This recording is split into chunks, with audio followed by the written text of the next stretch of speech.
I didn't even think about it. Today's Friday, the 13th. Kind of uncomfortable. Yeah, is it? How do you believe?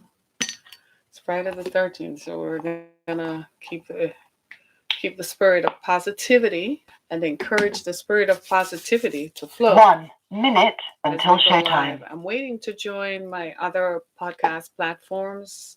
So give us just a few minutes as we load up and join and simulcast with Month.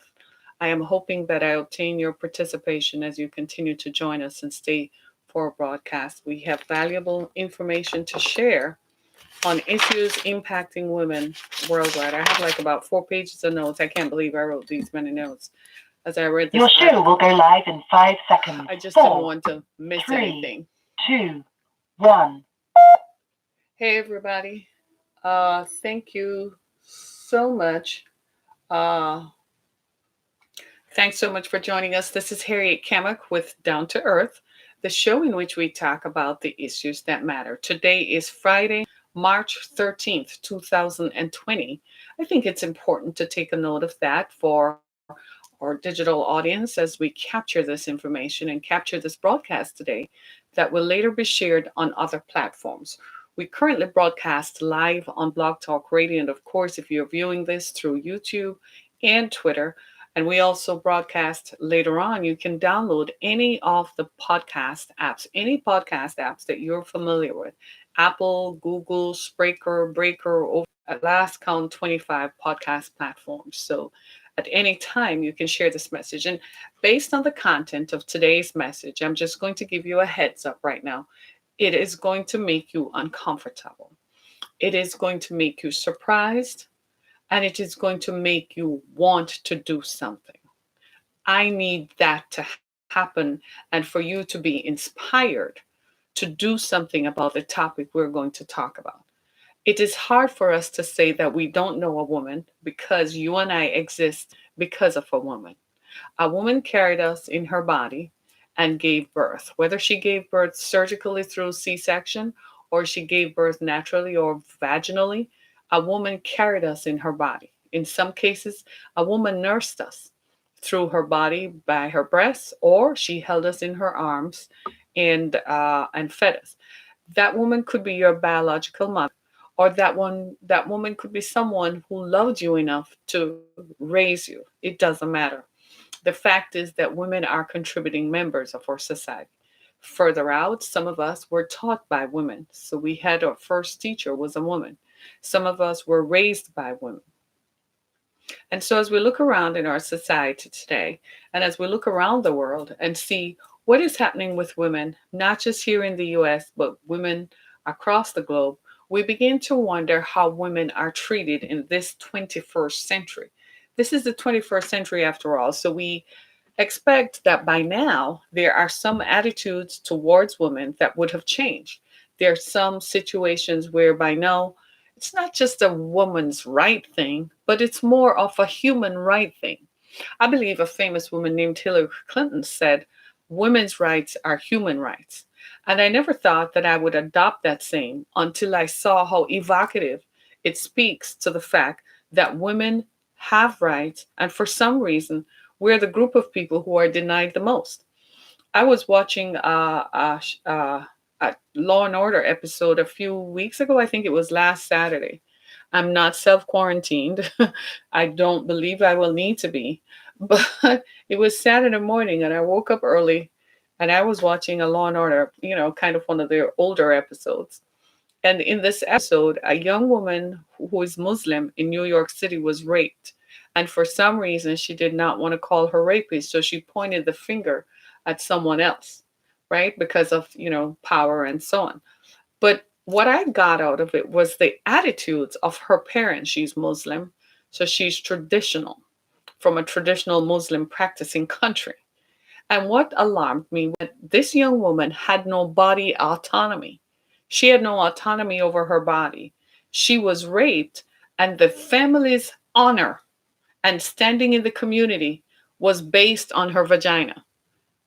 And I thought, so because So family's whole honor is based on her vagina. She can't do anything she wants to do. And if she's raped, then all of a sudden it's her fault because she has now questioned the honor of her family. She has brought it into disrepute. Meanwhile, males are not the honor for males in these cultures are not placed on males' penises, but a woman's vagina is politicized, and a woman's vagina comes into question, and a whole family's history and honor is placed on her vagina. And I thought to myself, I said, there is something very, very wrong with that ideology and that thinking. That's in a Muslim culture. They live here in America. It's kind of like they're here physically, but emotionally and culturally and socially, they're still in their traditional homeland, and they still treat women and girls as if they're disposable items. So the family's honor is based on the girl's vagina. Because she was raped, now the family complain and are angry with her. She was violently raped and sodomized. Yet the family complained that because of what happened to her, they can no longer walk around in the community with their heads held high. Are you listening to me? That's in the Muslim culture. Well, today I'm going to talk about femicide in Mexico. Next week, I'll talk about femicide in America. And I'm talking about femicide in Mexico because the story rings and resonates deeply with me. And it's not just, you've all heard my story. My book, Through the Fire, is available on Amazon.com, in which I talked about how I was violently treated in my home country and how I had to literally run to the United States to obtain freedom and to escape my violent husband. And it was the laws that are here that empowered me. And I must give credence to the Violence Against Women's Act. And I'm grateful that Congress has reauthorized it because that act provided a leeway of legitimacy for women like me who come from other countries and who view the United States as a city on a hill and a place where women can obtain freedom. Had that not happened for me, had the Violence Against Women's Act not happened for me, I wouldn't be here. And in many ways, as I read these stories today, I see myself picturized in these stories. It could have been me. Every time I read a story of a woman killed by an intimate partner, I have to speak up and say something because it could have been me. And I cannot stop talking about it. I'm sorry if it offends you or if you find it in some way offensive, but I cannot stop talking about it because it could have been me. By staying silent, I'm allowing women who are being killed and being murdered by people whom they loved, men whom they loved, to go silent. And listen to me, brothers and sisters, this is about all of us. This is about some of us. This is about all of us. You know a woman who has been affected by intimate partner violence. And if you know her and you have touched her, you're touching someone like me. And I am encouraging you to listen to this broadcast so that you can hear information that will help you identify and perhaps support us as we strive for more definition from the federal government to help helpless women. I want to know that my children and grandchildren are going to live in a world, my daughters and my granddaughters and great granddaughters are going to live in a world where they're not going to be killed because they're women. It's called femicide. So in Mexico and other Latin American countries, violence against women is so strong and is so on the uprise, is such a statistic that they have had to create a special provision and a special definition. Women who are killed because they're women. And some of the stories you're going to hear, if I say them, are very graphic. So strap on and get your seats up because this is going to be something. Now, femicide in Mexico is on the rise. And I'm going to tell you why. Mexico is kind of an ideal study because Mexico has a culture of machismo and violence, I'm the man kind of thing. So the expression of a new culture against silence and machismo is taking root in Mexico. I mean, a culture in which women are demanding equal treatment. The expression comes in light of a newly classified form of crime known as femicide, or the killing of a woman or girl, in particular by a man on account of her gender. In other words, femicide is the murder of a woman simply because she's a woman. To classify a crime as a femicide, Mexico's federal criminal code, I admire that about them, requires that the victim display signs of sexual violence or the existence of previous threats and so on. But still, even with that definition, the violent perpetrators of this crime are still being set free. They're still not being found, they're not being tried, they're not being convicted. And that is a big problem, because that means that more women and more girls are at risk. Violence against women has really never stopped, has it? If we look at history and look at how women have been treated through history, we've been enslaved, we've been demoralized, we've been blamed for everything.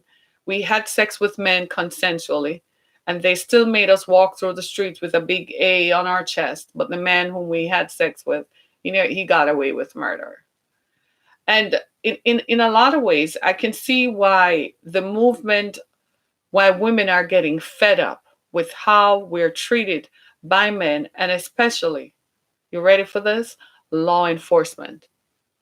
How women who are victims of violent crime are treated by law enforcement. Now, I must say, in my encounters with law enforcement in this community, especially here in Southeast Michigan, maybe because I'm me, I have found that there is now an awareness and a sensitivity. But ordinary women sometimes do not have that positive experience or that positive encounter when they are the victim of a violent crime. Victims of crime and victims of sexual violence and victims of physical violence, invariably women hesitate sometimes to come forward to law enforcement because they're derided, they're mistreated, and they're not given the dignity and sensitivity that this kind of crime requires. Women who have been subjected to violent and sexual assault are sometimes hesitant to even disclose. Imagine describing to a total stranger how someone stripped you of your clothes and raped you. It's not something to laugh about. It's not something to imagine sexually. And it's not something to make fun of or make light of, because invariably the woman is the victim. I'm going to give you a statistic that is alarming. 94% of women in the United States who are murdered by someone they know and love. 75% of women in the United States are killed when they try to escape a violent relationship. They're on their exit. Statistically speaking, a woman has 18 months after she exits a violent relationship. If she survives 18 months, she'll probably live. But most women who exist, 75% of women who exit a violent relationship are killed within 18 months. Something has got to be done. It's time to stop violence against women. So if you're watching this broadcast and if you're listening to this, the hashtag Stop Violence Against Women and End This Now is on Twitter. Use it. Bring attention to it. If a woman was killed by an intimate partner in your community, post the story with the hashtag Stop Violence Against Women. This is going on and on. Too many women are being killed by intimate partners, by uncles, brothers, cousins, ex-boyfriends, ex-lovers, ex-husbands, stalkers, people whom you knew, neighbors, and strangers. I guess the one with strangers ends up on an episode of Criminal Minds if you get lucky.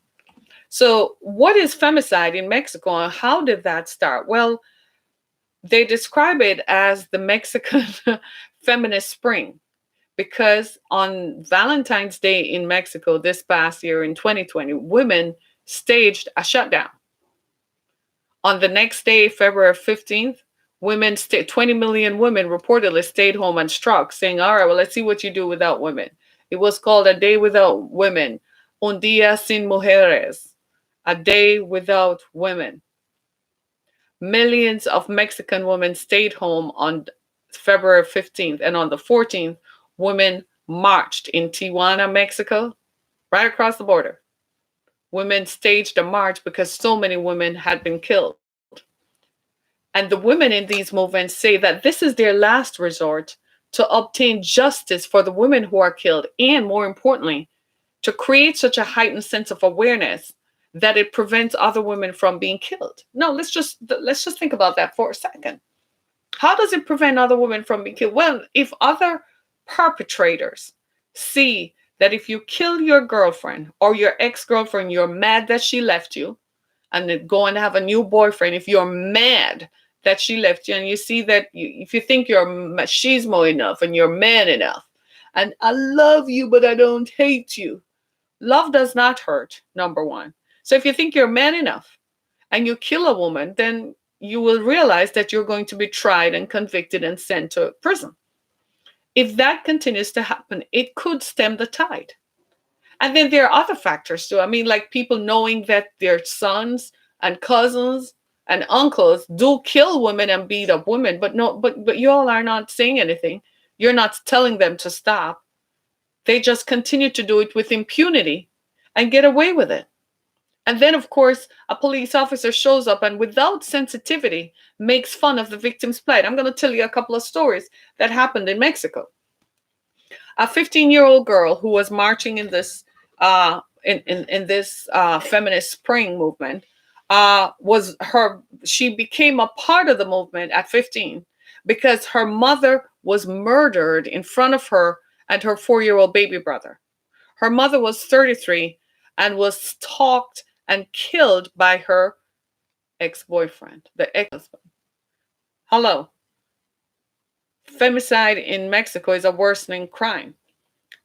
Well, what about America? Well, murder of women in America. I have a 2017 statistic. 2,237 women in America were killed in 2017. Let that sink in. Homicides by intimate partners are on the rise worldwide. Some countries don't report it because they're more of a male-dominated society. Recently, we saw where a major country in the Arab nation, in Dubai, the Prince of Dubai, his ex-wife, she's now ex, obtained a divorce from him because she had run away and gone to England to live. Lucky for her. This story further came out that 2 of his daughters have been imprisoned by him since 2000 because he didn't want them to be free. That's the culture of violence against women worldwide. In the US, 94% of women killed are done by an intimate partner. Mexico has a war on women. Machismo is the thing in Mexico. Even the president of Mexico even said that we should love and not hate, as if, y'all, that is going to stop a man who is intent on violently killing his former lover or his current girlfriend. One woman was stabbed and skinned by her partner. Then parts of her corpse were splashed across the newspaper. How disgusting is that? So she was victimized when she was killed by her partner and stabbed multiple times. But that wasn't wrong. That wasn't bad enough. Then the pictures of her corpse were splashed across the newspaper. So people got mad. So you're proud of it. You're supporting it. You are pushing forward a culture that supports the violence of women. Can you just believe that? The current president of Mexico had promised to help, but he has done nothing. It seems that they promise to help and then they get into office and they forget about it, right? Last year, 3,825 women, almost 4,000 women were killed in Mexico. 1,006 of them were officially classified as femicides. That is, women or girls killed because of their gender. Now check this out. In 2015, there were only 426 women killed in Mexico. But by 2019, you have 4,000. Why the rise? And I know you're all out there listening. I know you're listening, and I know you can hear this. Why the rise in violence against women in Mexico? Why are women being killed? Women even marched on the Attorney General's office on February 15th. And check this out, a grandmother who now has to raise her grandchildren at 61. She's now a 61-year-old grandmother. She now has to raise her grandchildren. She says the government has failed in its duty to protect Mexican women. Only 10% of cases where the attacker has been caught leads to a conviction. Only 10%? Why is the bar so low? Well, most of the people prosecuting and investigating are men. In Mexico and other Latin American countries, feminists and human rights activists have argued that the murder of a woman has not been a law enforcement priority. Femicide, again, is gender. It's gender-based crime against women. It's sexual violence or a sentimental or close relationship between victim and suspect. I'm going to say this. In the United States, the Department of Justice began some years ago to examine the relationship between victim and perpetrator. They recognized that a sharp rise in the uptick of violence against women warranted enough the federal government's attention. That's here in the United States. And so the federal government was distributing funds to nonprofits and other non-government organizations and community-based organizations to figure out and to help victims of violence. In other words, the federal government recognized that there's a place at which they stop, but there are organizations that can reach people on a community-wide level. They were collecting this data because they wanted to do the science of it. They wanted to do the research to see what it is that is making this happen. What is the nature of the relationship? And when the facts began to come out, it's alarming. Women were being killed. 94% of women are being killed by someone they knew and loved.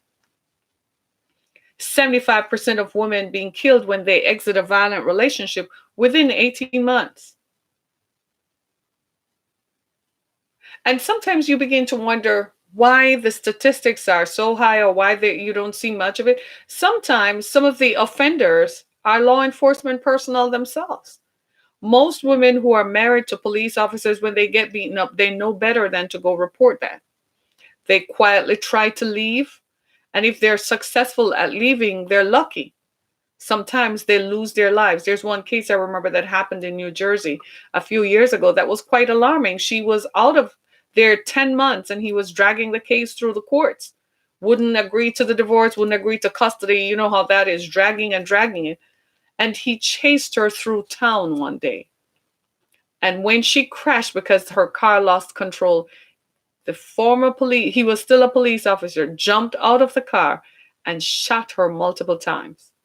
It was the citizens who had to restrain him. Nobody could believe that he was a police officer who was well loved by members of the community. That's just one glaring example of how this happens. Violence against women. We've got to stop it. Wouldn't you say? We've got to stop it. In Mexico and other Latin American countries, feminists and human rights activists have argued that the murder of a woman has not been a law enforcement priority. I'm going to tell you some stories right now that is perhaps going to make your hair curl a little bit, but the stories of these women resonate. Hey, the stories of these women resonate because it could have been any one of us. Ingrid Escamilla was a 25-year-old woman who was killed on February 9th. She was stabbed to death. Her body was skinned and she was disemboweled. Her organs were removed. Later on, law enforcement captured a surveillance video in which they saw her ex-boyfriend, whom she had broken up with. His clothing was bloodied, and they got a confession out of him. She was 25 years old.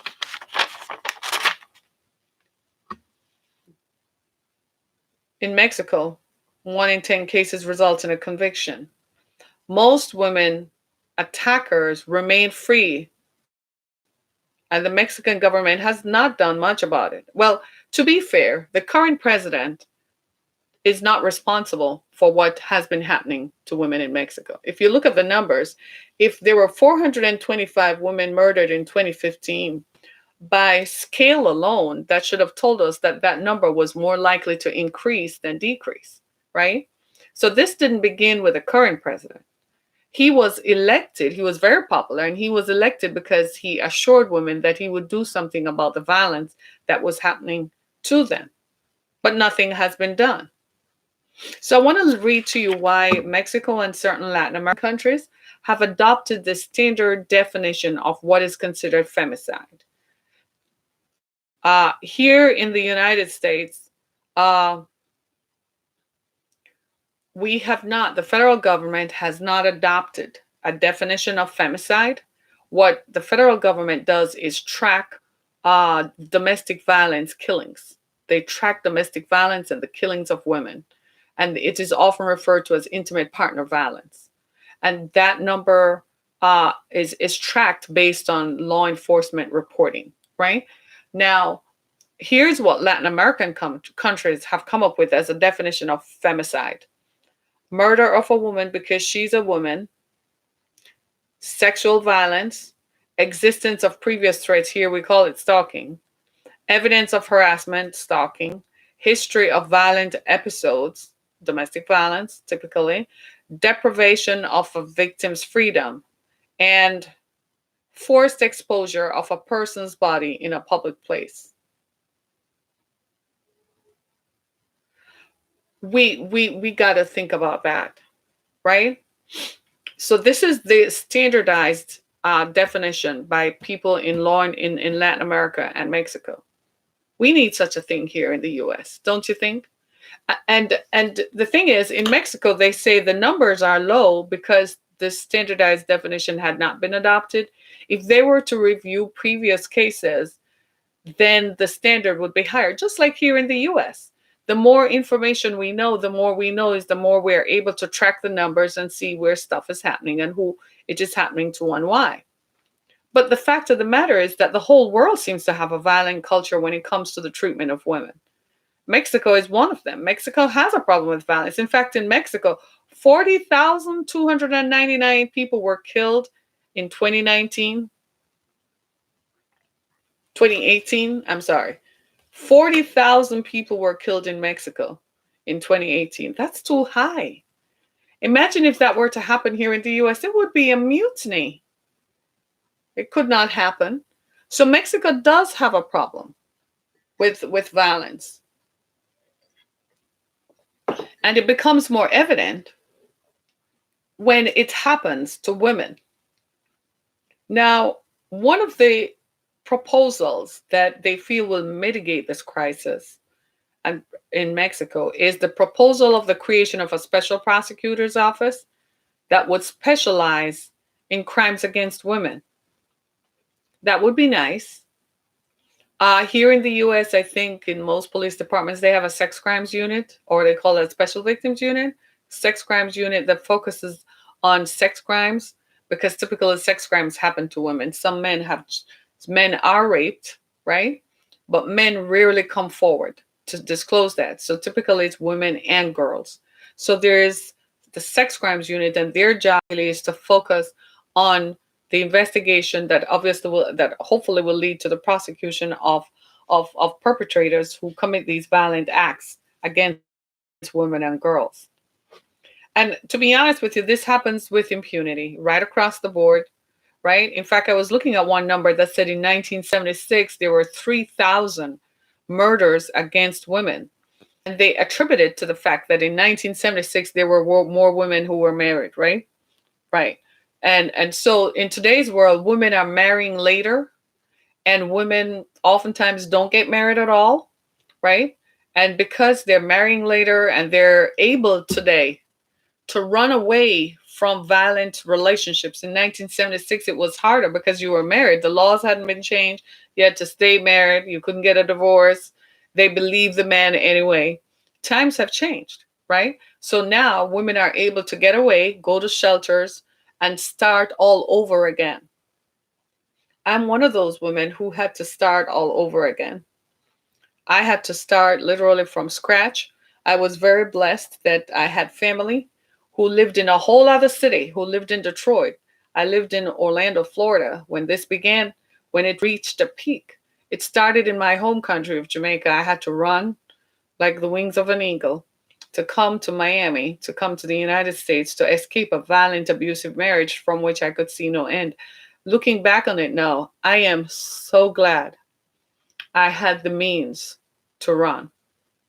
Imagine how different my story would have been. Because in that culture, women are still killed with impunity. People nowadays, people are speaking more about it, but this was 20 years ago. There was very little action and traction being given to women who were murdered in intimate partner violence. In fact, it wasn't even talked about 20 years ago. So I'm grateful I'm so very grateful. I had to start all over again. And because I started all over, every day I feel like, it's a bonus. When I think of what could have happened to me, how it could have been, we exist by a slim chance. As much as we believe that we are free, we're only as free as we believe we are, because there are a lot of women who are caught up in a vortex of violence. They cannot escape violent relationships. Can I just be honest with you? Nobody goes into a violent relationship thinking, I love the violence.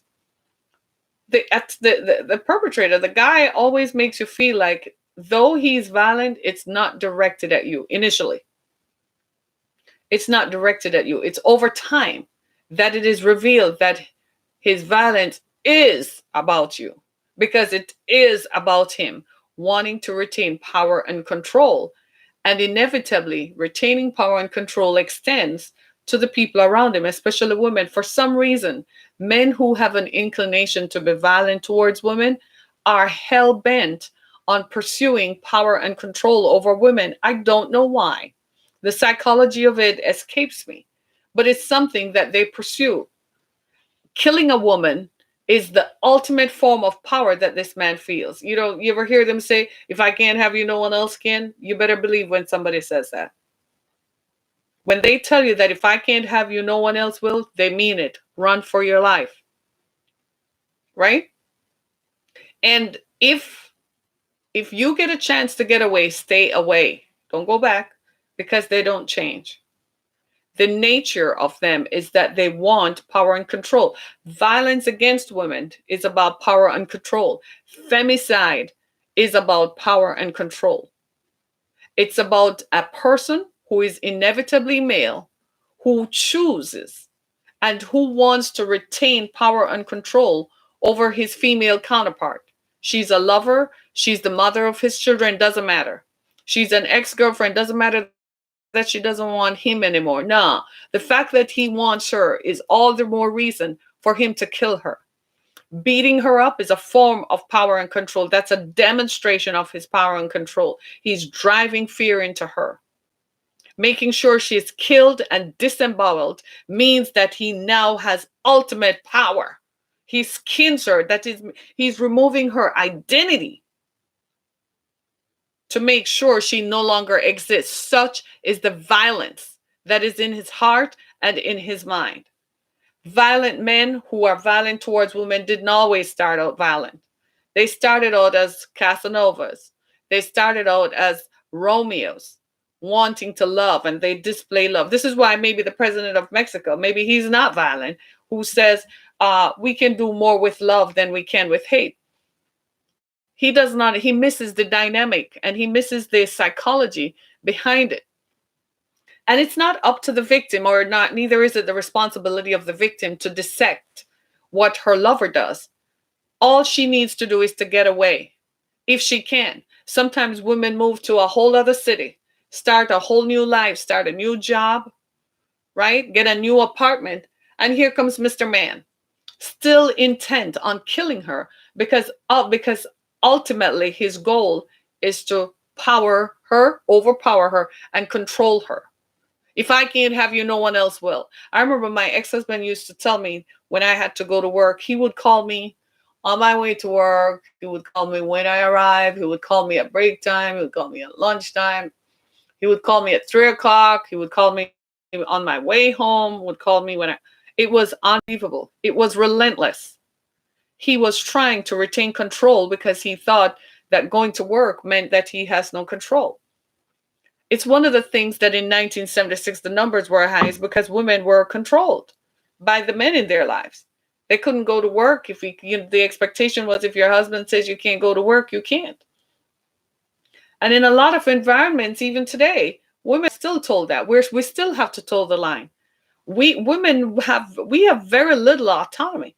If you want to stay in a relationship with your husband, your lover, your man, most of the times we have to bite our lip. You can't say nothing.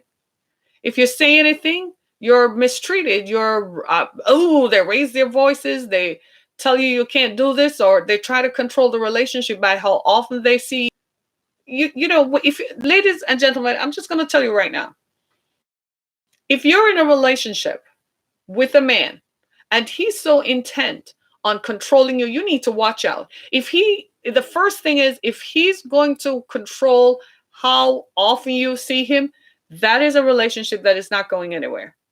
If he's going to tell you when he can see you, how far the pace of the relationship proceeds, if he's going to demonstrate it to you, don't call me, I'll call you. Don't text me, I'll text you. I only see you when I want to. I don't want a relationship. Ladies, look out for that. Then of course, you have the Romeo one. The Romeo one is, I love you, baby. No one loves you like I do. Sure. Okay. I'm going along with this. But if you so much as pick up the phone to answer the phone, who is that? I thought I told you nobody else love you like I do. No one else can love you like I do. Who are you on the phone with? When they start asking questions, who are you texting? Who are you on the phone with? Ladies, watch out. Didn't you just talk to your mom last week? You're talking to your brother. Why do you talk to them so often? That's your friend?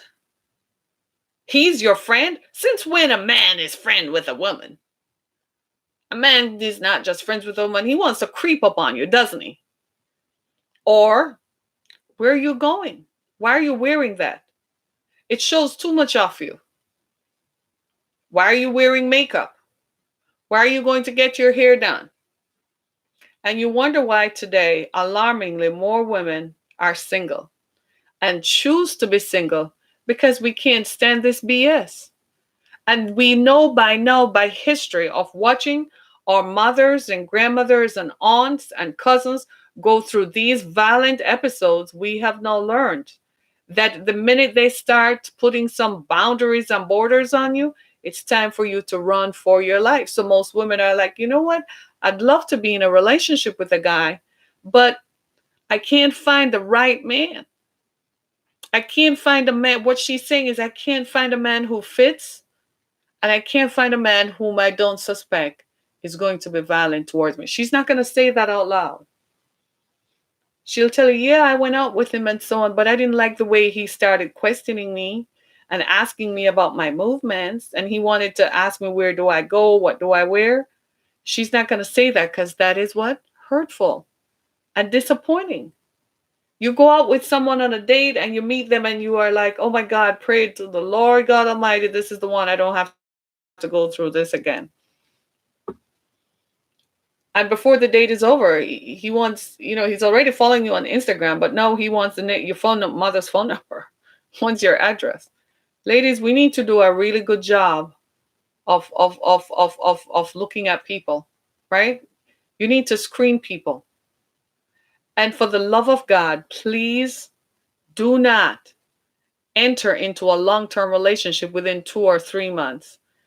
You are putting yourself at grave risk. If somebody comes in and they're hot and heavy and they're sweeping, and we've been socialized to expect some romanticism, right? And Prince Charming is going to come and he's going to sweep us off our feet. And men who tend to be violent have a game. They have a playbook, I like to call it, that they follow. They know exactly how to say what you want to hear. They're sociopathic and psychopathic at the same time. As sociopaths, they become exactly what you want. So they profile you, and they mirror the behavior that you want, that they believe you want. And they play it much to your demise. And they do it with impunity because, after all, we live in a masochistic society where men have power and women don't. Men have more power than we do. If women had power, as we want to believe we do, guess what? We would get equal pay right out the bat. If I call the police and tell them that my intimate partner has beat me up, they'll slap the cuffs out and slap it on him. But instead, they're grilling me, the victim, and re-victimizing me all over again. And by the time it gets to the prosecutor's office, he's getting a plea deal, walking away. And I'm still with the trauma and the PTSD to look forward to for years to come. This is why it's important to stop violence against women. So we recognize that after the fact is after the fact. So we want to stop it before it happens. So I've written, if you get my book, Through the Fire, I have red flags and you should be saying, you know what, this date, thank you for taking me out. Have a good one. Right? Ladies, screen them. Don't let them come to your house and pick you up. It might be on your social media profile where you work. When you're driving after you've met them, look in your rearview mirror if you see that sucker driving behind you. I'm kidding. I'm not kidding you. They stalk you. This is how come they know so much about you, because they start following you to see who you interact with, who do you live with, how many people are in the house, which men are in there, are you related to them or not? And these are the kinds of issues that women face. And it is very difficult. When I explain to my brother that every time I'm getting dressed to go out, I have to consider, where am I going? Because I have to view, how am I going to be perceived when I put this dress on? I want to put on a dress because it looks pretty, or I like the way it looks, or the way it makes me feel. I want to put on something because it's comfortable for me to wear. But I don't have that due consideration. I have to think about, what environment am I going to be in? Is it likely that I could be attacked? I was recently explaining this to a woman. You know, I'm one of those persons who I carry I like tote bags and stuff, because I tend to have everything. I have my date book in there, my makeup bag, and I have another bag with keys and business cards and, those kinds of things, and pens and all kinds of stuff. So instead of just having it flailing around in my purse, I keep it in the. And I was buying a purse sometime recently. And I was describing to the woman how I keep it in this thing. And then when I move from purse to purse, and she brought it up. She said, yeah, I find that I'm doing that. I said, the reason we're doing it is because we're women. We're conscious that we could be attacked. So if they try to attack you and your purse falls, everything, your lipstick and everything is going to fall out. Right? And she said, oh my God, I never realized it. I said, subconsciously. So when I was describing it to my brother, he was like, sis, I'm sorry. It never occurred to him. I said, no, because you're a man. You are never vulnerable. You never feel like you never have to walk through a parking deck and have to look over your shoulder or stay on your phone. Now, hope you have signal so you can call someone while you're walking to your car. You ever seen a guy? He just walks right up to his car and boom, and goes in it. Not us. We start opening the car from 2 miles out. We start searching for a signal to open your car. Some of us bring out the app, press it in the phone, and get the car started before you get there. We have to think about, what are we going to wear? I'm one of those persons. I like to wear heels. When I started working in human trafficking, I stopped wearing heels. I became more conscious. I found myself, I started wearing more leggings with sweaters that enshroud me. I kid you not. Now, you got to understand that I'm a former beauty queen and a model. So I wore heels and skirts because I'm a girl. I like to buy. And I had to interface with different people across different spectrums. I began to realize that they do look at you, and I'm feminine. I'm woman. I have all the virtues of being a woman. I recognized that they were looking at me, and I felt compromised and uncomfortable. So I found myself, one time I was meeting with a group of folks, and they were all men, and there were probably like 3 other women there. And when I showed up, I was going to take my sweater off and keep on a smaller shrug. When I showed up, I found myself doing this. And the other women there looked at me and smiled. They understood immediately. Right? This is what happens. This is the culture of violence against women. nothing is wrong with a man admiring a woman and choosing. There are better ways to express it. Please don't touch women without being invited to. Please do not comment on our looks as if it compromises us, especially professional women, especially when we're in places where we're trying to do something. It defaces us and make it seem as if all we're good for is still getting a roll in the hay with you. Thank you for your understanding. Tell us we are beautiful. Yes. Tell us it makes us smile. Yes. Leave it at that. Recently, I went to the store, in all this craziness about the coronavirus. I went to a store because I don't want to find myself in a state where the government quarantines us and we don't have anything. So I was in a store and I had on a sweater and leggings and boots because it was a cool day. And I am at the cash register. I kid you not. I am minding my own business. I'm not talking to anybody. I'm not engaging. And this dude out of nowhere walks up and says, "Can I be your man?" To show you how aware people are today, when he said that, there was not one person who smiled or laughed. Everyone was shocked and upset that you dared to come and ask a woman that, and she didn't invite it. I never looked at the guy. It took me maybe 5 seconds before I answered. I had to really say, seriously? I was thinking to myself, you're really going to come and say that? So now am I going to have to be worried walking out of the store, walking to my car? Are you going to drive and follow me around as I go home? So I took an alternate route. A man wouldn't think like that. A man would be like, huh? What you say? Right? And so it's for those of us, we feel vulnerable. This is why we wear more pants than anything else, because they're looking up your legs and you start telling yourself, if I have to run, I don't want to have to hitch my skirts up. In another lifetime, some of us did that. But anyway, it's beside the point. Right? But think about it. This is what it feels to be a woman. We're constantly being stigmatized. We're constantly in a state of arrested development, like we're not, like the only thing we're good for is sex. And when you think you're done having sex with me, I am not done wanting to have sex with you. So you can't have sex with anybody else without my permission. In fact, you can't live without my permission. That's the messaging from men who are violent towards their intimate partners. You can't live without my permission. My permission is that you live with me for the rest of your life. I remember I had to ask my ex-husband, I had to ask him, do you think my parents created me so that you could beat me up? Do you think they created me specifically just for your purpose? Because that's what he said. That's how he acted. That's what the messaging behind his actions, and that's what he actually said. He said, you ain't got no more use to nobody else but me. And I had to sit there and think to myself, like, did I have a whole life before this man? Or what? Did I grow up? Was I somebody's child?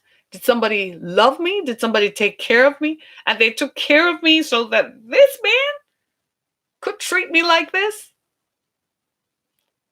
That was a different time. I don't let that happen to me today. I just don't engage with anybody. I'm like, I'm good. Because at the first sign of control, I'm gone. I don't want to be asked any questions. And ladies, there is a place in which men whom you choose to engage with intimately, there's a place in which they do ask questions for safety's sake. We have to have the wisdom to know that, but you can tell. And I'm going to tell you how you know. You want to know how you know? Good old-fashioned gut instinct. If it doesn't feel right in your gut, run for your life.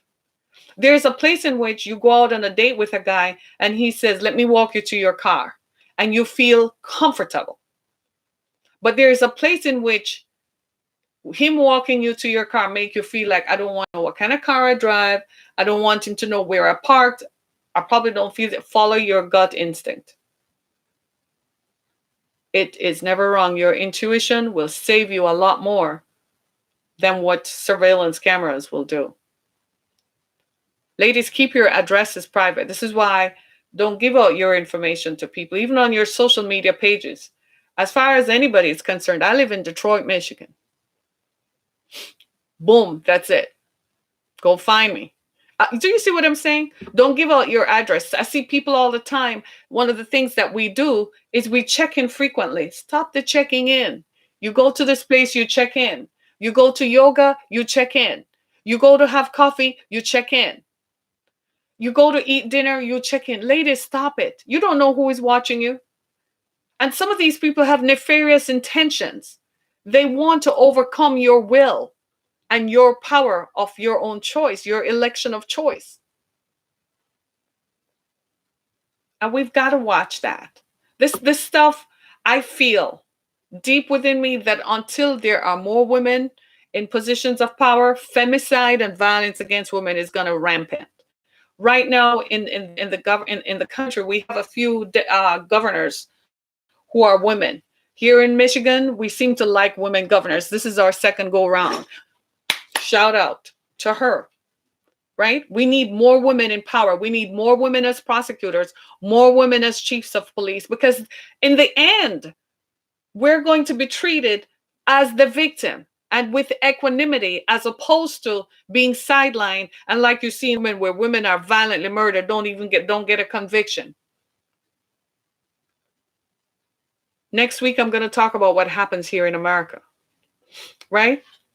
A few years ago, I went to a conference that we were trying to put the links between violence in communities and health. And the organizer of the conference, because they know my platform is stopping violence against women and girls, my co-presenter was a man who was going to talk about what? Men experiencing violence. I didn't say anything, but I was kind of like, that in a sense, the conference was organized by a man. And I was like, that in a sense is saying that men get beaten on too. It's like 1 or 2%. Even, and that is what is reported or claimed. Men don't, that doesn't happen. Do you see what it is? 98% of victims of violence are women in America. Let's not get it twisted here. The focus is that we, women, we are told we are the weaker sex because that's what the messaging we've gotten over time. We're weaker socially, we're weaker intellectually, we're weaker physically. I might see with the physical part of it, but intellectually, you mean to tell me I don't have a human brain that can think? We have been socialized differently. So there are some thoughts that have been culturally acclimated in our minds differently and interspersed differently. But we're still human. Why tell me that I'm an intellectual lightweight because I'm a woman? Right? This is a big deal. This is a much broader problem. Wherever you see violence against women, this is why during the crisis at the border, I understood it completely. Can you see now why I understood it? I can relate. Because I too came through an international border. I had to land in Miami on a plane. I had to run for my life.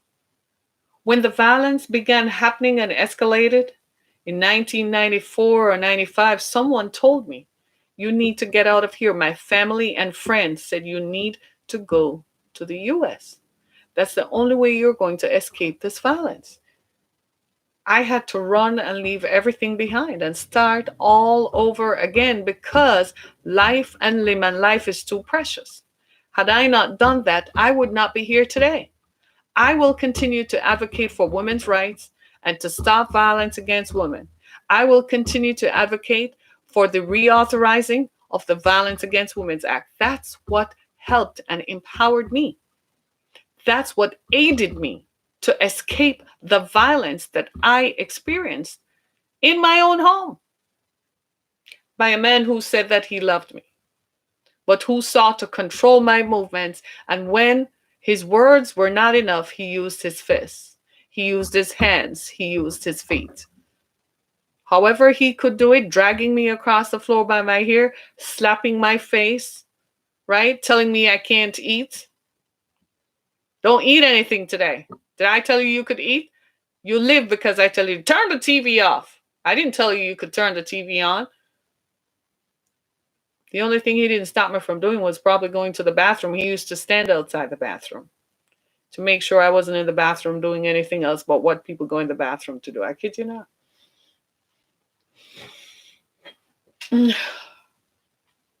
Femicide. So when you see me today smiling and talking about this stuff, you see now why I had no choice. I had to do what I do. I write books. My book, Through the Fire, is available on Amazon. Could you buy me a copy of that book? I'd really appreciate it. Do you think you could? You would be help supporting me because I had to run from violence so that I could live. Could you go to the ExodusFoundation.com? That's an organization I started to help women like myself. Could you go over there and make a donation? If it's $1, I'll take it. If it's $5, you're helping me pay the bills and keep the lights on.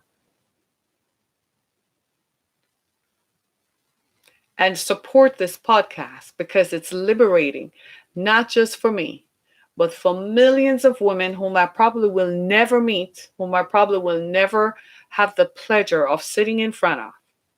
But it helps to get the message out. Could I ask you a favor to share this podcast with others? The information that you've heard here, could you share it with others? Play this over and over again so that others can hear this and recognize that we have to do something about this epidemic of femicide. It's now because it has been, talk about a virus being a pandemic. Violence against women has been a pandemic for generations after generations after generations. It's time to stop it, and it ends now. My name is Harriet Kemmick. Go to my website, harrietkemmick.com, as well as visit my page on Anchor FM. Continue to support this podcast by listening and sharing this information with others. I'll be back with you. Today's Friday. I'm back with you on Sunday morning, as we talk about the issues of faith and we talk about the intersectionalities where our humanity encounters the divine. Thank you so much, everybody. Have a good weekend. Stay safe. Do not drink. Wash our hands. I can't believe they're telling us that washing our hands is going to save us from a virus. Well, okay, we'll do it. Thank you so much, everybody. Be blessed.